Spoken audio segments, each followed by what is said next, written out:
C'est une mine clandestine, cachée au cœur de la forêt, dans les environs de Daloa, à 400 km d'Abidjan, dans l'ouest de la Côte d'Ivoire.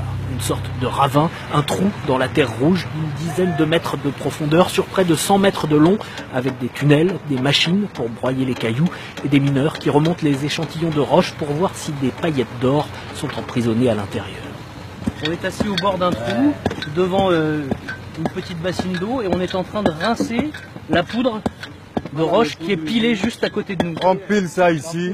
Ça c'est les paillettes, ça c'est l'or. Ouais, vous voyez que ça brille ici. Sur une journée, on peut sortir combien Ça comme ça, là, tu peux gagner au moins 20 000 francs ou bien 10 000 francs. 10 000 francs CFA, ça représente une quinzaine d'euros, une somme dérisoire au regard des bénéfices générés par la mine. 500 personnes travaillent sur place et sortent de la terre près de 40 kilos d'or chaque mois, soit 1 200 000 euros. L'argent est redistribué en pots de vin aux fonctionnaires locaux, mais profite surtout à un ancien rebelle qui se fait appeler Watao. Ce système de corruption, mis en place dans d'autres mines clandestines de la région, a été dénoncé au printemps dernier dans un rapport de l'ONU. Les activités d'orpaillage illégal à Daloa permettent à l'ancien commandant de la zone, Isiaka Ouattara, dit Watao, de maintenir une force armée de 500 hommes sous son commandement exclusif.